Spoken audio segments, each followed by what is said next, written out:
നായികയായിട്ട് അഭിനയിക്കാൻ തുടങ്ങുമ്പോൾ ഒരു നായിക ഒരു റോൾ മോഡലായിട്ട് അങ്ങനെ എന്തെങ്കിലും ഉണ്ടായിരുന്നു മനസ്സിൽ? ചെറുപ്പത്തിലെ എനിക്ക് ഉണ്ടായിരുന്നൊരു സ്വഭാവം, ഞാൻ എപ്പോഴും മാറി നിൽക്കണം, അല്ലെങ്കിൽ ഞാൻ വ്യത്യസ്തത ഉണ്ടാവണം എന്നുള്ളൊരു ആഗ്രഹം എനിക്ക് എപ്പോഴും ഉണ്ടായിരുന്നു. ചെറിയ കുട്ടിയായിരിക്കും എൻ്റെ പേര് വേറെ ആരെങ്കിലും ഇട്ടാൽ തന്നെ എനിക്ക് ഭയങ്കര ദേഷ്യമൊക്കെയാ, എന്തിനാ എൻ്റെ പേരിട്ടെന്നൊക്കെ ചോദിക്കും.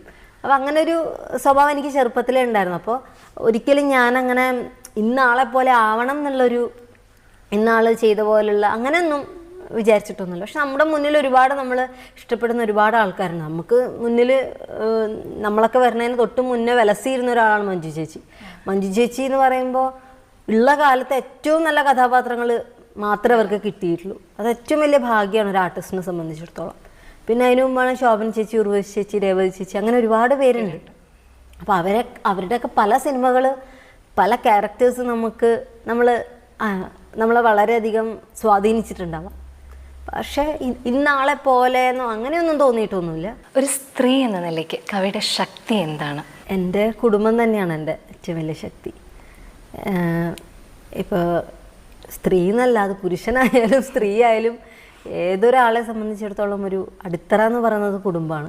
എൻ്റെ അച്ഛനും അമ്മയും എൻ്റെ ചേട്ടനും എനിക്ക് തരുന്ന സപ്പോർട്ട്, അവരെൻ്റെ ഒപ്പം ഒരു ശക്തി പോലെ എൻ്റെ ഒപ്പം നിൽക്കുന്നത് തന്നെയാണ് എനിക്ക് ഒരു പ്രതികൂലമായിട്ടുള്ളൊരു സാഹചര്യത്തിലും വളരെ ചിരിച്ച മുഖത്തോടു കൂടി എനിക്കതിനെ ഫേസ് ചെയ്യാൻ പറ്റുന്നത് അവരുടെ സപ്പോർട്ടും. പിന്നെ എന്നെ എന്താ പറയുക, എന്നെ അല്ലാണ്ട് സപ്പോർട്ട് ചെയ്യുന്ന ഒരുപാട് ആൾക്കാരുണ്ട്. സിനിമയ്ക്കകത്തും പുറത്തുമുള്ള കുറേ ആൾക്കാരുണ്ട്, എൻ്റെ ഗുരുനാഥന്മാർ, അങ്ങനെ ഒരുപാട് പേരുണ്ട്.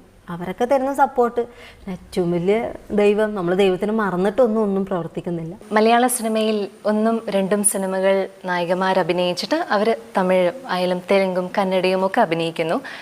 ഗ്ലാമറസ് ആയ വേഷങ്ങളും അഭിനയിക്കാറുണ്ട്.